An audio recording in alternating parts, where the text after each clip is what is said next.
उद्भव क्लासेस लोखा में आपका हार्दिक स्वागत अभिनंदन है। दोस्तों, हमारा बिंदु चल रहा था राजस्थान का जीके का जन्म, है ना। तो दोस्तों, इसमें हमने है ना मतलब पिछले 2 वीडियो हमारी इसमें हो गए हैं। एक तो है हमारा राजस्थान की उत्पत्ति के बारे में और दूसरा है राजस्थान का एकीकरण के बारे में। और आज हम ले रहे हैं राजस्थान की स्थिति और विस्तार के बारे में। तो दोस्तों, आते हैं अपने मेन बिंदु पर, राजस्थान की स्थिति और विस्तार। क्योंकि इस बिंदु से बहुत सारे क्वेश्चन एग्जाम में पूछ लिए गए हैं और अभी भी यहाँ से इस बिंदु से बहुत सारे क्वेश्चन आने की उम्मीद भी है। तो दोस्तों ध्यान देना, आज का हमारा विशेष जो बिंदु है वो है राजस्थान की स्थिति एवं विस्तार। यहाँ से बहुत सारे मतलब क्या है कि क्वेश्चन बनते हैं एग्जाम में राजस्थान की स्थिति एवं विस्तार। तो दोस्तों ध्यान देना, अपना जो ये राजस्थान है वो मतलब क्या है कि मतलब 4 भौतिक भागों में बंटा हुआ है। 4 भौतिक भागों में बंटा हुआ है। इसमें आप ध्यान देना कि आपको बस एक नाम याद रखना है, GT। जी का मतलब है दोस्तों गोंडवाना लैंड। जी का क्या मतलब हो गया? गोंडवाना लैंड। और यहाँ लिखा हुआ है मेरा टी, इसका कौन सा सागर बन गया? टी का मीन्स हो गया तैतीस सागर। ये सागर नहीं है दोस्तों, ध्यान देना, ये कहा जाता है भूस नदी। क्या कहा जाता है? भूस नदी। अब दोस्तों देखना, अपने राजस्थान के जो 4 भौतिक विभाग है वो देखना कि कहाँ कहाँ से बने। तो दोस्तों ध्यान देना, ये जो मैंने लिखा है गोंडवाना लैंड, इससे 2 विभागों की उत्पत्ति होती है। नंबर 1 कौन सा? अरावली। अरावली की जो उत्पत्ति है वो कहाँ से है? गोंडवाना लैंड से। और दूसरा आड़ोती का जो पठार है, आड़ोती का पठार, आड़ोती का पठार से एक नाम और भी है, लावा का पठार। क्या नाम है? लावा का पठार। एक इसका नाम और भी है, दक्षिणी पूर्वी पठार। दक्षिणी पूर्वी पठार, ये इनके उपनाम है दोस्तों। ये कहां से बने? ये वाला गोंडवाना लैंड के अवशेष है। अब दोस्तों ध्यान देना कि 33 सागर के कौन कौन से अवशेष है। एक तो अपना मरुस्थल, ठीक है ना, और दूसरा मैदान। मैदान कौन से? पूर्वी मैदान, ठीक है ना। इनकी उत्पत्ति, ये अवशेष किसके हैं? ये अवशेष हैं 33 सागर के। तो दोस्तों यहाँ से अपने राजस्थान की उत्पत्ति हुई है।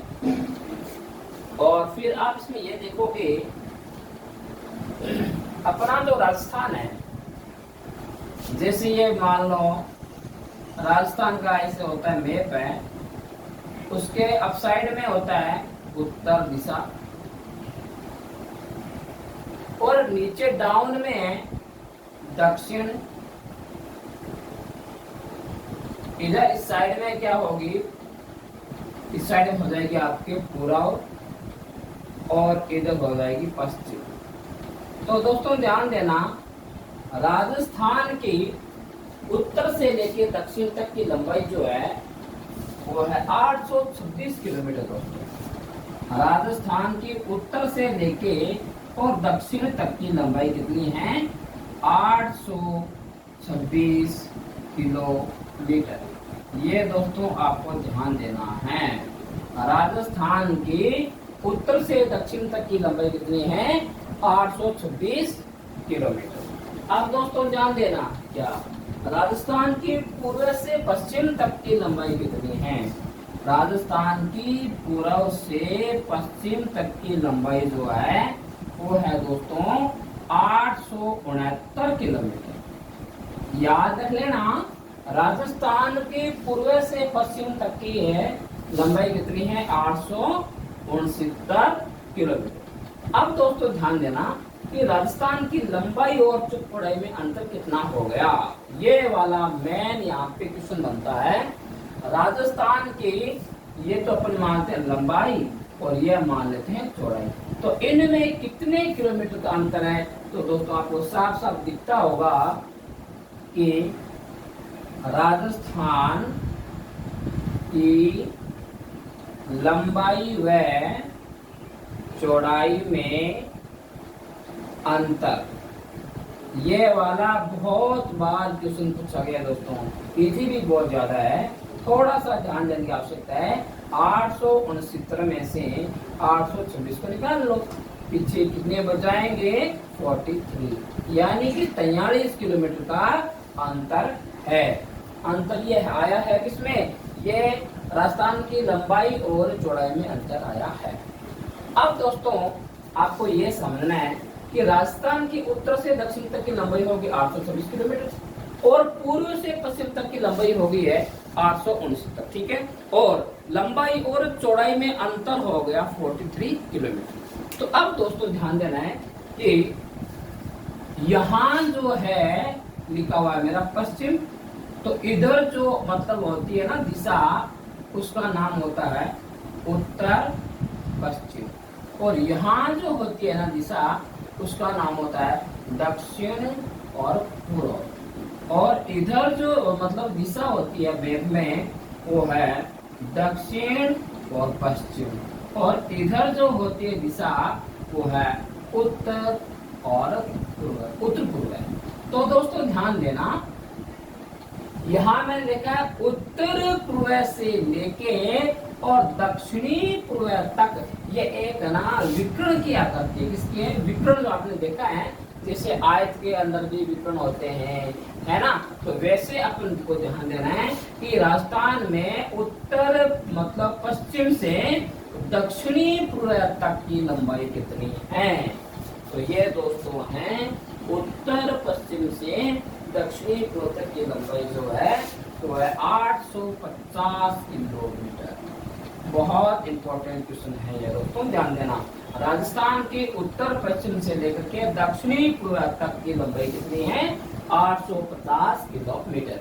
और फिर ध्यान से सुनना, राजस्थान में दक्षिणी पश्चिम से लेकर के और उत्तर मतलब पूर्व तक की लंबाई कितनी होगी दोस्तों? 784 784 किलोमीटर। अब दोस्तों मैंने यहाँ पे आपको ना 4 मोस्टली बातें बताई है, वो देख एक बार और ध्यान से सुन लो। क्या मेन बात इसमें ये थी कि राजस्थान के उत्तर से दक्षिण तक की लंबाई कितनी है? 826 किलोमीटर, नंबर 1 है ना। और नंबर 2, राजस्थान की मतलब पूर्व से लेके पश्चिम तक की लंबाई है वो है 869 किलोमीटर, ठीक है। फिर राजस्थान की लंबाई व चौड़ाई में अंतर कितना आया? 43 किलोमीटर का।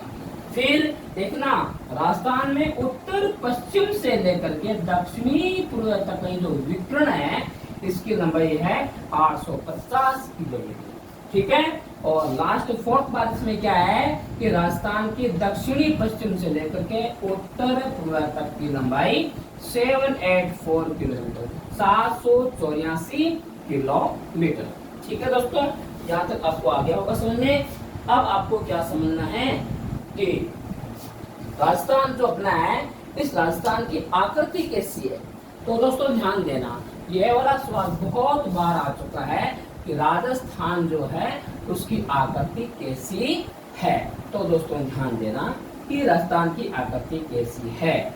राजस्थान की जो आकृति है वो है विषम कोणीय, यानी कि राजस्थान की आकृति है अपना जो देखा होगा आपने रोम्बस देखा होगा, है ना, मैथ में वो मतलब जो आकार होता है ना रोम्बस का, द सेम कौन सा होता है, राजस्थान की आकृति है, जिसको आम भाषा में क्या कहते हैं, राजस्थान की आकृति को कहा जाता है पतंगाकार। ये दोस्तों बहुत वेरी वेरी मोस्ट पॉइंट है।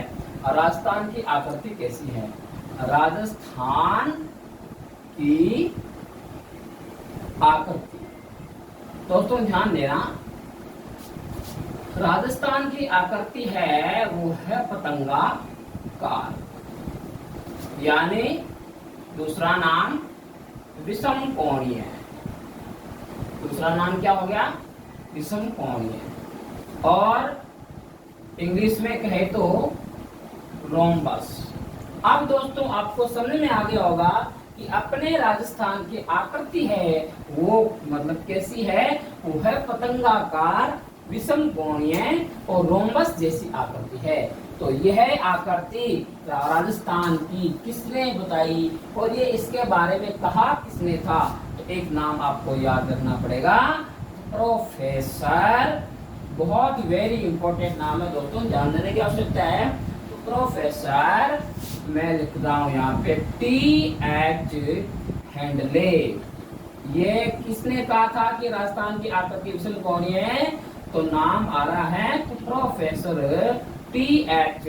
हैंडले ने कहा था कि राजस्थान जो है उसकी आकृति कैसी है, विषम कोणीय, पतंगाकार, रोम्बस जैसी है।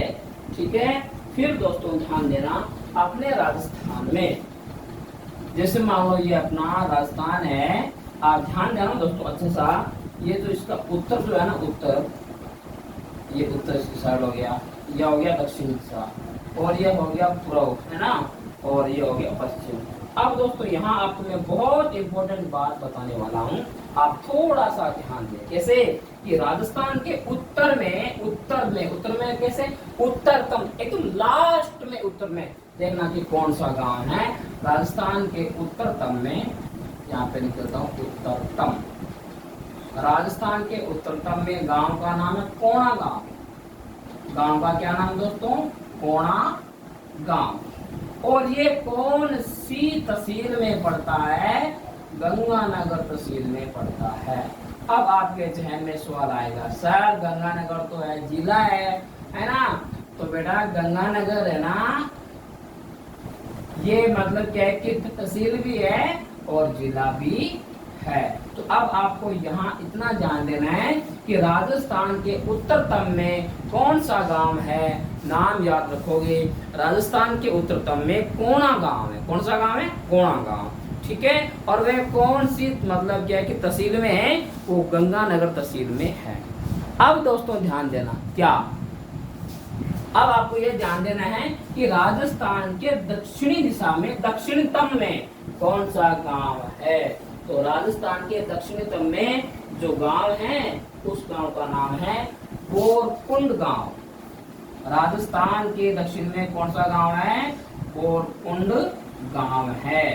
ये कौन सी तहसील में पड़ता है, तो आपने को याद रखना है, ये पड़ता है कुशलगढ़ तहसील में।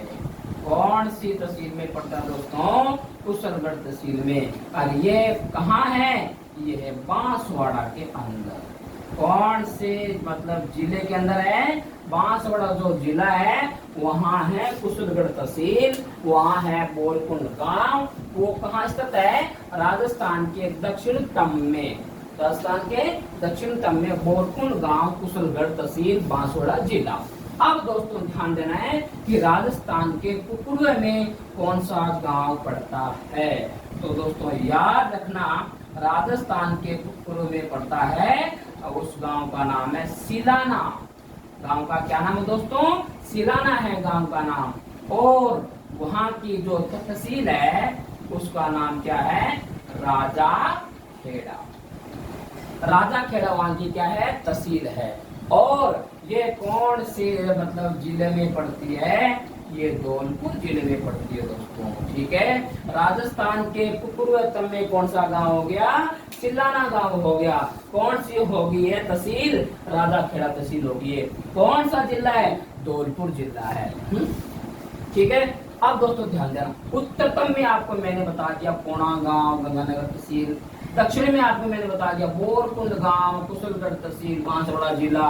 और पूर्वोत्तर में आपको मैंने बता दिया कि सिल्लाना गांव, राजा खेड़ा तहसील और धौलपुर जिला। अब अपन आ जाते हैं राजस्थान के पश्चिमतम में, यानी कि कौन सा गांव है और कौन सी तहसील है। तो दोस्तों ध्यान देना, राजस्थान के पश्चिम में गांव का नाम है कटरा। और ये कौन सी मतलब तहसील में पड़ता है, तो नाम है तहसील का कौन सा नाम हो गया, सम तहसील है। सम तहसील है दोस्तों, ध्यान देना। गांव का नाम तो हो गया है कटरा और अपने होगी तहसील कौन सी, सम। और ये कौन से मतलब जिले में पड़ता है, ये पड़ता है अपने जैसलमेर जिले में। ठीक है दोस्तों, तो यहाँ आपको मैंने यहाँ पे मतलब मोस्टली आपको 4 बातें बताई है। क्या क्या कि राजस्थान के उत्तरतम में कौन सा गांव है, कोणा गांव, गंगानगर तहसील। राजस्थान के दक्षिण में कौन सा गांव है, बोरकुंड गांव, कुशलगढ़ तहसील और बांसवाड़ा जिला। और राजस्थान के पूर्व में कौन सा गांव, यानी कि सिलाना गांव, राजा खेड़ा तहसील और धौलपुर जिला। और राजस्थान के पश्चिम में कौन सा गांव है, गांव का नाम है कटरा। और क्या हो गया, सम मतलब यहाँ पे हो गया तहसील हो गया और जिला जैसलमेर। ठीक है दोस्तों, फिर आप ये देखना कि राजस्थान जो है इसका अक्षांशीय विस्तार क्या है और इसका देशांतरीय विस्तार क्या है। ठीक है दोस्तों, ध्यान देना। अब आपको समझाया जाएगा राजस्थान का अक्षांशीय विस्तार और देशांतरीय विस्तार। कि राजस्थान कौन से मतलब अक्षांशीय विस्तार के मध्य स्थित है और कौन से देशांतरीय अक्षांश के मध्य स्थित है। अब दोस्तों ध्यान देना, ये जो राजस्थान है नंबर 1 लगा के लिखिए, आराम से बताते हो ना। राजस्थान के अक्षांशीय स्थिति, राजस्थान की अक्षांशीय स्थिति है अपने देख लो कि 23 डिग्री 3 मिनट से लेके और हो गया आपने 30 डिग्री और 12 मिनट तक। ये उत्तरी अक्षांश है दोस्तों, ध्यान देना। उत्तरी अक्षांश, उत्तरी अक्षांश तक। अब आप दोस्तों इसको आराम से समझना कि राजस्थान कौन सी अक्षांशीय स्थिति के मध्य स्थित है। तो आपको ध्यान रखना है, राजस्थान मतलब 23 डिग्री 3 मिनट उत्तरी अक्षांश से 30 डिग्री 12 मिनट उत्तरी अक्षांश के मध्य स्थित है। अब देखना दोस्तों ये विस्तार कितना हो गया है। अब आपको इसका विस्तार बताते हैं। विस्तार के लिए अपने को इसमें से ये माइनस करना पड़ेगा। यहाँ पे लिख दिया मैंने 30 डिग्री 12 मिनट, डाउन में लिख दिया 23 डिग्री और 3 मिनट। माइनस करता हूँ, विस्तार सामने आ जाएगा। 2 में से 3 जाते नहीं है, 12 में से 3 निकालिए 9, ये तो हो गए मिनट हो गए। और अब निकालता हूं मैं 30 में से 23, 7 डिग्री और 9 मिनट। ये हैं दोस्तों राजस्थान का अक्षांशीय विस्तार। ये याद रखना। राजस्थान का कोई आपसे पूछ ले एग्जाम में कि राजस्थान की अक्षांशीय स्थिति, तब आपको ये ध्यान में रखना है कि 23 डिग्री 3 मिनट उत्तरी अक्षांश से 30 डिग्री 12 मिनट उत्तरी अक्षांश तक। और इसका विस्तार पूछ ले तब ध्यान रखना 7 डिग्री 9 मिनट। ये इसका क्या है, अक्षांशीय विस्तार है। ठीक है, अब अपन आते हैं कौन से पॉइंट पे कि राजस्थान की क्या है देशांतरीय स्थिति। ठीक है, राजस्थान की देशांतरीय स्थिति। दोस्तों ध्यान देना, राजस्थान की देशांतरीय स्थिति क्या है बहुत सिंपल। 69 डिग्री 30 अंश से 69 डिग्री 30 मिनट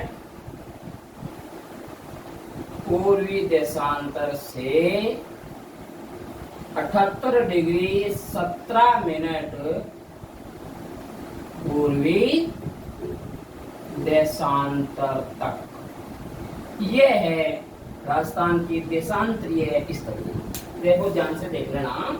69 डिग्री 30 मिनट पूर्वी देशांतर से 78 डिग्री 17 मिनट पूर्वी देशांतर तक क्या है, राजस्थान की देशांतरीय स्थिति है।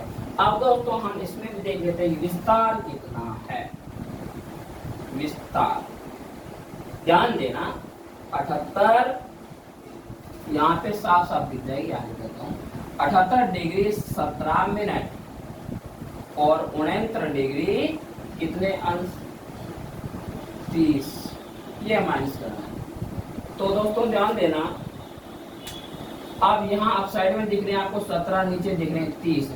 अब देखना कि 17 में से 30 जाते नहीं है, है ना। तो ये वो वाली अपन जैसे करते हैं ना मैथ में, बाकी बेसी नहीं है। ध्यान देने, इसमें ध्यान देने का आपसे क्या है बताता हूँ। देखो दोस्तों, जो ये होता है ना डिग्री, उसमें 60 मतलब मिनट होते हैं। 1 डिग्री में 60 मिनट होते हैं। ये जो सिंबल देख रही है ना, ये किसका है, ये मिनट का है, ठीक है ना। 1 डिग्री में 60 मतलब मिनट होते हैं। तो यहाँ 78 से एक अपन डिग्री निकालते हैं और इस 17 मिनट में जोड़ते हैं। तो यहाँ पे मिनटों की संख्या कितनी हो जाएगी दोस्तों, ये 1 डिग्री में 60 मिनट हो गए, और ये है पहले से कितने 17 और 60 कितने हो गए 77 हो गए ना।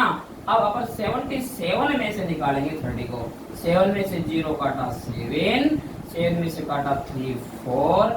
अब हमारे पास में मिनट आ गए 47, ठीक है। अब यहाँ 78 नहीं है, यहाँ पे अब हो गए 77 हो गए, क्योंकि इनमें से 1 डिग्री निकल दिया हमने। अब 77 में से निकालना है 69 को। 17 में से 9 काटा तो पीछे बच गए दोस्तों कितने 8, और 7 में से हाँ, अब यहाँ से नहीं कटेगा, क्योंकि जब यहाँ पे अपनों ने मान लिया था इसको 17 मान लिया, तो यहाँ पे अब 6 हो गई, है ना। तो फिर ध्यान दो, क्या इस अब काट लेंगे 6 में से 6 तो आ जाएगा 0। तो 8 डिग्री और 47 मिनट। 8 डिग्री 47 मिनट क्या है, इसका विस्तार है दोस्तों। 78 डिग्री 17 मिनट में से 69 डिग्री और 30 मिनट काटते हैं, तो पीछे बता 8 डिग्री 47 मिनट। अब दोस्तों ध्यान देना, ये क्या है, ये इसका देशांतरीय विस्तार। अब यहाँ एक ये बनता है, सवाल बनता है कि राजस्थान में ऐसा कौन सा जिला है जहाँ पे सूर्योदय और सूर्यास्त सबसे पहले होता है, ठीक है। तो आपको ये ध्यान रखना है कि राजस्थान में सबसे पहले सूर्योदय और सूर्यास्त होता है धौलपुर में। क्यों? क्योंकि वो है पूर्व दिशा में, है ना। और राजस्थान में सबसे बाद में सूर्योदय और सूर्यास्त कहाँ होता है, जैसलमेर में, ठीक है। ये भी दो क्या है मेन पॉइंट है, ये एग्जाम में आ सकते हैं, आने के लायक मतलब ये वाले क्वेश्चन। क्या कि राजस्थान में सबसे पहले सूर्योदय और सूर्यास्त। लिखता हूं मैं यहाँ पे, ध्यान से देखना। राजस्थान में सबसे पहले सूर्योदय, सबसे पहले सूर्योदय व सूर्यास्त कहाँ होता है दोस्तों, धौलपुर में। नाम याद रखना, राजस्थान में सबसे पहले सूर्योदय यानी कि सूरज का उगना और सूर्यास्त यानी कि सूरज का छिपना सबसे पहले कहाँ होता है, धौलपुर में। और सबसे बाद में मतलब कहाँ होता है, लास्ट में कहाँ होता है, जैसलमेर में। ये ध्यान रखना, क्योंकि धौलपुर में और जैसलमेर में सूर्य जब उगता है तो उसमें लगभग कितने मिनट का अंतर रहता है? लगभग रहता है, इनमें अंतर रहता है 36 मिनट का अंतर रहता है। देखना दोस्तों, जब धौलपुर में सूर्योदय हो गया तो इसके ठीक लगभग मतलब क्या है कि 36 मिनट के बाद में सूर्योदय कहाँ उदय होगा? जैसलमेर में। ठीक है। और अगर मान लो धौलपुर में सूर्यास्त हो गया उसके लगभग 36 मिनट के बाद में जैसलमेर में सूर्यास्त होगा। इतना इसमें टाइम का अंतर रहता है। अब ये टाइम आया है कैसे? इसको आराम से समझोगे तो भी आपको समझ में आएगा। कैसे कि राजस्थान में धौलपुर और जैसलमेर, इनमें मतलब अंतर अपनों ने अभी बताया था कि देशांतरीय विस्तार कितना था? 8 डिग्री और 47 मिनट, ये अंतर बताया था। अब ये था अपना देशांतरीय विस्तार था। तो दोस्तों ध्यान देना, अपनी जो ये पृथ्वी है ये मतलब पश्चिम से लेकर के पूर्व तक मतलब चक्र काटती है। मतलब कहां से कहां तक? ये चक्र काटती है पश्चिम से पूर्व की ओर। कौन? हमारी पृथ्वी है जो ना, ये है मतलब है पश्चिम से पूर्व की ओर चक्कर लगाती रहती है। तो ध्यान देना कि इसको एक चक्कर लगाने में, अपनी पृथ्वी को एक चक्कर लगाने में कितना समय लगता है? तो दोस्तों ध्यान देना कि पृथ्वी को पश्चिम से पूर्व में एक चक्कर लगाने में दोस्तों 24 घंटे लगते हैं। ठीक है। अब दोस्तों ध्यान देना कि यहाँ एक जो लिखा है, चक्कर लिखा है, एक चक्कर का मतलब क्या होता है? 360 डिग्री। यानी एक चक्कर, पूरा चक्कर, यानी कि पश्चिम से पूर्व की ओर जब पृथ्वी एक चक्कर काटती है तो उसको मतलब 360 डिग्री उसको क्या होता है? देशांतरीय विस्तार है। ठीक है। उसमें उसको लगते हैं 24 घंटे। 24 घंटों में हो गया 1440 मिनट। चाहे आप लिख दो, बोले 24 घंटे लिख दो, चाहे आप 1440 मिनट लिख दो। अब दोस्तों ध्यान देना कि जब ये 360 डिग्री का मतलब चक्कर लगाने में 1440 मिनट लगते हैं, तो दोस्तों ध्यान देना कि 1 डिग्री में कितना समय लगेगा? तो 1040 मिनट में 360 का भाग दे दें तो कितना आएगा? 4 मिनट। अब दोस्तों आपके समझ में आगे होगा कि मतलब अपने सूर्य को 1 डिग्री देशांतर पार करने में कितना समय लगता है? 4 मिनट। ये बहुत मतलब बुकों में लिखा होता है।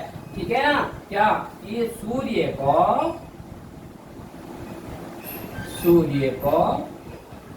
1 डिग्री देशांतर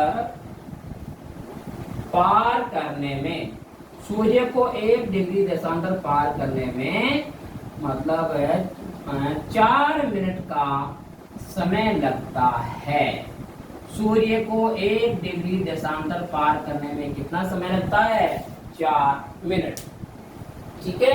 अब दोस्तों आपको एक बात और समझनी है। यहाँ मैंने इतना ही समझाया है कि डिग्री में आपको मैंने समझा दिया। अभी आपको मैं समझाऊंगी आगे तो लिखे ना, ये लिखे ना मिनट, इसके बारे में समझाऊंगा कि वो कैसे होता है। दोस्तों ध्यान देना, वैसे तो आपको मतलब इसे मालूम ही है कि 1 डिग्री जो होती है ना उसमें 60 मिनट होते हैं। ठीक है। देखो 1 डिग्री में 60 मिनट होते हैं। ठीक है ना? और ये जो आधा डिग्री है उसमें कितने मिनट हो जाएंगे? मिनट हो जाएंगे 30। ठीक है। तो अपनी ये जो कर्क रेखा है ना, नाम आपने सुना होगा, तो कौन सी रेखा? कर्क रेखा। ये कितने डिग्री से गुजरती है दोस्तों? थोड़ा इसके बारे में बता देता हूँ पहले। 23.5 डिग्री। कितना? 23.5 डिग्री ईस्ट। ठीक है। अपन इसको ऐसे लिख सकते हैं, अपन इसको ऐसे भी लिख सकते हैं। देखो कैसे कि 23 डिग्री और 30 मिनट, ऐसा भी लिख सकते हैं दोस्तों। और इसको ऐसा भी लिख सकते हैं 23.5 डिग्री ईस्ट, ठीक है। और इसको ऐसा भी लिख सकते हैं 47/2 डिग्री ईस्ट, ठीक है। मतलब ऑप्शन में कभी कभी आ जाता है और लिखा जाता है कि इनमें से कौन सा कर्क रेखा को प्रदर्शित करता है। तब आपको ये ध्यान रखना है कि 23.5 डिग्री ईस्ट भी क्या है कर्क रेखा के लिए, 47/2 47/2 ईस्ट ये किसके लिए है, ये भी है कर्क रेखा के लिए। और 30 डिग्री 30 मिनट ईस्ट ये भी किसके लिए है, कर्क रेखा के लिए। और 23.5 डिग्री ईस्ट किसके लिए है, कर्क रेखा के लिए है। क्योंकि ये जो मैंने लिखा ना 1/2 आधा, आधे डिग्री में 30 मिनट होते हैं, जो यहाँ पे लिखा है ना मैंने। अब दोस्तों ध्यान देना क्या कि ये तो 60 आप देख रहे हो मिनट ना, 60 मिनट, इसको पार करने में सूर्य को कितना समय लगता है दोस्तों, ध्यान देना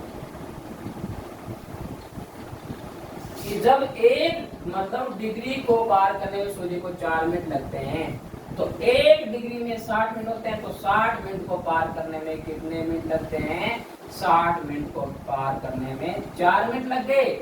अब दोस्तों ध्यान देना कि यहाँ पे लिखा मैंने 4 मिनट, इसको मैं सेकंडों में चेंज कर लूं तो यहाँ पे मैं ऐसे लिख सकता हूँ कि 60 मिनट को पार करने में 240 सेकंड लगते हैं सूर्य को।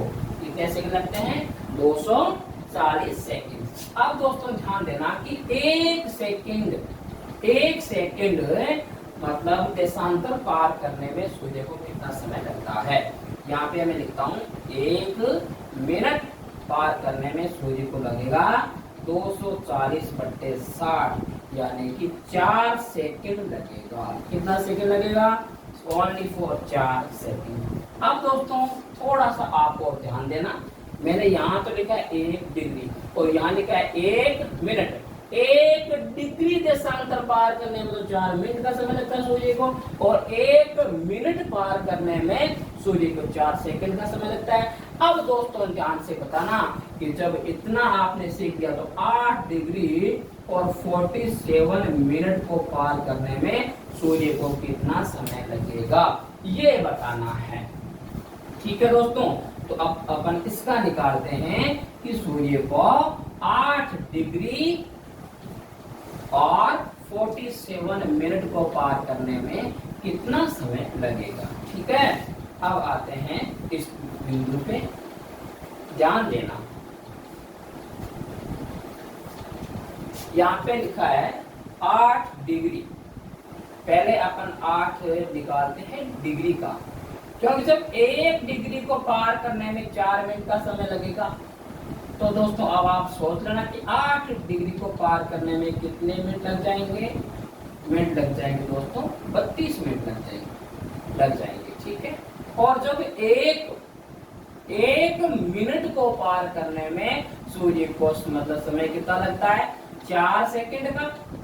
तो अब आप अंदाजा लगा लीजिएगा कि 47 सेकंड पार करने में मतलब सूर्य को कितना समय लगेगा। 4 × 47 = कितने हो जाएंगे, 4 × 7 = 28, 2 कैरी, 4 × 4 = 16 एंड 2 18, 188 सेकंड लगते हैं 47 मतलब सेकंड को पार करने में। अब ध्यान देना कि 188 188 सेकंड के कितने मिनट बन गए, 3 मिनट और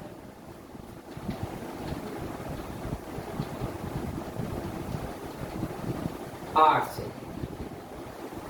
ठीक है, यही 3 मिनट जोड़ देंगे 32 मिनट में, तो सारा समय कितना हो जाएगा, 35 मिनट और 8 सेकंड। अब दोस्तों ध्यान देना कि सूर्य को 1 डिग्री देशांतर पार करने में मतलब लगता है 4 मिनट का समय, तो 8 डिग्री देशांतर पार करने में लगेंगे 25 मिनट। ठीक है, सूर्य को 1 मिनट देशांतर पार करने में 4 सेकंड का समय लगता है, इसलिए 47 मतलब मिनट पार करने में सूर्य को लगता है 188 सेकंड। 188 सेकंड के मिनट हो गए 3 मिनट और 8 सेकंड हो गए। अब ध्यान देना कि 8 डिग्री 47 मिनट को पार करने में कितना लगेगा समय, यानी 35 मिनट और 8 सेकंड। अब बताओ, मैंने आपको बताया था कि लगभग लगते हैं 36 मिनट। बोलो सही मैंने कहा या नहीं कहा था? क्योंकि जो समय होता है ना, कभी मतलब क्या है कि पीछे नहीं चलता, समय हमेशा आगे चलता है। इसलिए ये यहाँ पे हो गए 35 मिनट 8 सेकंड हो गए ना। तो अब अगला मिनट कौन सा है, 36 है। तो अपन यहाँ पे अपने को 36 लिखना पड़ेगा, 35 लिख नहीं सकते, क्योंकि समय कभी पीछे नहीं चलता, समय हमेशा आगे ही चलता है। ठीक है, तो दोस्तों ध्यान देना, करेक्ट समय एकदम एक्यूरेट क्या है, समय क्या है, 35 मिनट और 8 सेकंड। ठीक है, और जब अपन ऑलमोस्ट में लिखते हैं तो कितना है, 36 मिनट। ये समय मतलब है किसका, ये थोड़ा ध्यान से और सुन लो कि जब धौलपुर में सूर्योदय होता है तो ठीक इतने समय के बाद में जैसलमेर में सूर्योदय होगा। ठीक है, अगर मान लो धौलपुर में सूर्यास्त हो गया तो 35 मिनट 8 सेकंड के बाद में सूर्यास्त कहाँ होगा, जैसलमेर में। ये अंतर वो अंतर है दोस्तों। ठीक है, अब मुझे आशा है कि आपको ये समझ में आ गया होगा कि यानी ये मिनट 36 कैसे अंतर रहता है। अब दोस्तों आप ये ध्यान देना, क्या मैंने आपको ये बताया था राजस्थान की स्थिति और विस्तार के बारे में हम अध्ययन कर रहे हैं। तो दोस्तों ध्यान देना कि राजस्थान जो है वो अपने भारत में मतलब क्या है कि क्षेत्रफल में सबसे बड़ा राज्य है। राजस्थान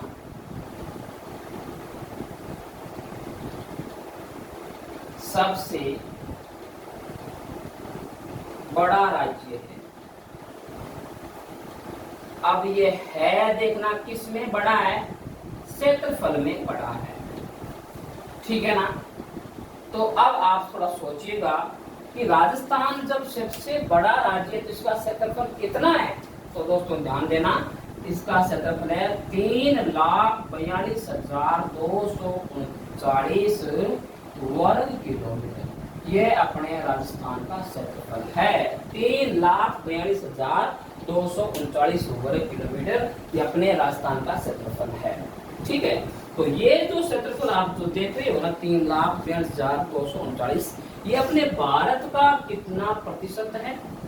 तो दोस्तों ध्यान देना, यही क्षेत्रफल अपने भारत का 10.41% है। ये अपने भारत का जो भारत का जो क्षेत्रफल है ना पूरा, उसका 10.41% मतलब क्या है कि राजस्थान का क्षेत्रफल है। और अगर इसको अपॉन में लिखे तो 1/10, यानी कि भारत के क्षेत्रफल का 1/10% जो है वो क्या है, अपने राजस्थान का क्षेत्रफल। तो एक बात मैं आपको थोड़ा ये और समझा दूं कि राजस्थान से पहले क्षेत्रफल में कौन सा राज्य था। राजस्थान में पहले है ना, इससे पहले था हमारा एमपी था, मध्य प्रदेश था सबसे बड़ा क्षेत्रफल में। तो फिर नंबर 2 पे क्यों आ गया, क्योंकि एमपी से एक राज्य अलग हो गया, उसका नाम था छत्तीसगढ़। और वो अलग हुआ कितनी तारीख को, 1 नवंबर 2000 को, सन 2000। 1 नवंबर 2000 को एमपी से मध्य प्रदेश से अलग कौन सा हो गया, छत्तीसगढ़। ये अलग होते ही अपना राजस्थान क्षेत्रफल में सबसे बड़े राज्य के स्तर पर आ गया।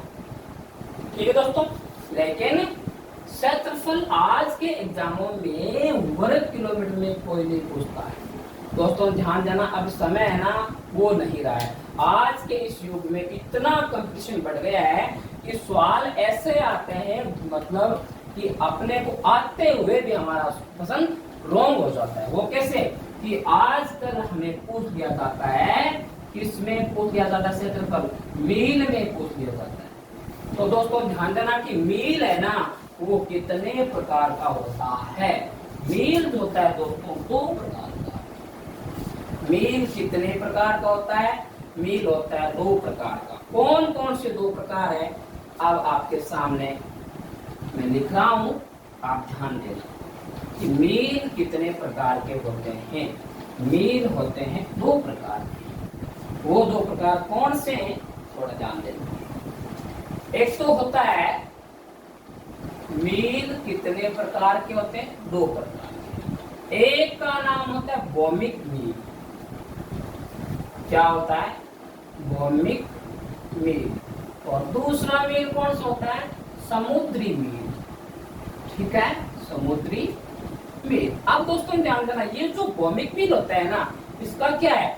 एक मील में 1.6 किलोमीटर होता है। इसमें भौमिक मील एक मील के इक्वल में 1.6 किलोमीटर होते हैं। ठीक है, और समुद्री मील में एक मील में 1.8 किलोमीटर होता है। तो दोस्तों ध्यान देना, हमारा जो अपन निकालते हैं ना क्षेत्रफल, वो निकालते हैं भौमिक मील में। इसलिए आपको इस पे ध्यान देना है, किस पे? भौमिक मील पे ध्यान देना है। अगर मान लो अपने राजस्थान का क्षेत्रफल है 3,42,249 वर्ग किलोमीटर, है ना। अगर इसको अपने को है बदलना किसमें? मील में। तो क्या करेंगे? 1.6 का क्या लगा देंगे? भाग लगा देंगे 1.6 का।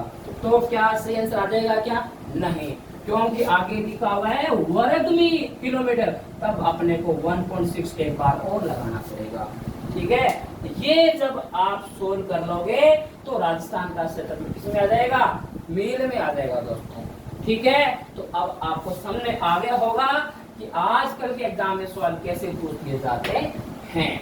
ठीक है, अगर आप कोई भी चाहे तो आ जाए राजस्थान का क्षेत्रफल आ जाए वर्ग किलोमीटर में, चाहे इंडिया का क्षेत्रफल आ जाए वर्ग किलोमीटर में, अगर वो मील में पूछ रहा है तो दोस्तों ध्यान देना 1.6 इंटू 1.6 का उसमें आप ना भाग दे दो, आंसर एकदम परफेक्ट आ जाएंगे मील में आपके। ठीक है, फिर दोस्तों ध्यान देना क्या हमारा जो राजस्थान है वो जो अपना ग्लोब होता है ना, तो उसमें ओनली फॉर 2 ही मतलब क्या है कि ध्रुव होते हैं। एक तो होता है उत्तरी ध्रुव और एक होता है दक्षिणी ध्रुव। तो दोस्तों ध्यान देना, अपने ग्लोब में आप ये देखना कि राजस्थान है ना वो कहाँ स्थित है, उसके अकॉर्डिंग देखते हैं। तो उत्तरी तो पूर्वी गोलार्ध, राजस्थान कहाँ स्थित है? उत्तरी पूर्वी गोलार्ध में स्थित है। ठीक है, तो ये उत्तरी हो गया, ये हो गया पूर्वी, इधर अपना राजस्थान है दोस्तों। ठीक है, और इंडिया के अकॉर्डिंग देखें तो अपन देखें ना, तो अपना जो राजस्थान है ना वो ना भारत के राजस्थान भारत के कौन सी दिशा में स्थित है? उत्तर पश्चिम में है, उत्तर पश्चिम में है। ठीक है, और राजस्थान जब अपन देखेंगे मतलब किसके अकॉर्डिंग है? ग्लोब के अनुसार, तो अपना राजस्थान कहाँ है? उत्तरी पूर्वी गोलार्ध में, उत्तरी पूर्वी गोलार्ध में राजस्थान स्थित है। राजस्थान भारत के उत्तरी पश्चिम में स्थित है, ये थोड़ा ध्यान देना। ठीक है, और अब दोस्तों ध्यान देना, पहले मैंने आपको जो अक्षांशीय विस्तार बताया था, एक मैंने बताया था आपको देशांतरीय विस्तार। अक्षांशीय विस्तार जो दोस्तों है ना वो 3 चीजों का निर्धारण करता है। देखना कौन कौन सी वो 3 चीजें। नंबर 1 तो है अक्षांशीय विस्तार जो है ना वो करता है स्थिति का निर्धारण कि अपना राजस्थान किन अक्षांशों के बीच में स्थित है, स्थिति। और फिर होता है तापमान, और एक क्या होता है? वनस्पति। इन 3 चीजों का निर्धारण कौन करता है? अक्षांशीय विस्तार। ठीक है, यानी कि अक्षांशीय जो रेखाएं होती है ना वो 3 चीजों का निर्धारण करती है, स्थिति, तापमान, वनस्पति। ठीक है, अब दोस्तों ध्यान देना कि ये जो मैंने बताई थी ना देशांतरीय रेखाएं, आप ध्यान देना, मैंने जो बताया था आपको देशांतरी रेखाएं ये किसका निर्धारण करती है, ये सिर्फ समय का निर्धारण करती है। ठीक है, तो दोस्तों ध्यान देना, आज मैंने इतनी चीजें बताई थी। क्या क्या, आप थोड़ा ध्यान से सुनो एक बार। ठीक है, सबसे पहले मैंने ये कहा था कि राजस्थान जो है वो अपने भारत के उत्तर पश्चिम में स्थित है। ठीक है, राजस्थान ग्लोब के अकॉर्डिंग उत्तरी पूर्वी गोलार्ध में स्थित है। राजस्थान का क्षेत्रफल कितना है, 3,42,239 वर्ग किलोमीटर। अगर इसको मील में चेंज करना तो क्या करेंगे, उसमें 1.6 इंटू 1.6 का दे देंगे डिवाइड, तो आ जाएगा मील में। ठीक है, फिर दोस्तों ध्यान देना कि राजस्थान भारत के कुल क्षेत्रफल का कितना प्रतिशत पर है, 10.41, यानी कि 1/10 भाग पर भारत के क्या है, राजस्थान का क्षेत्रफल है।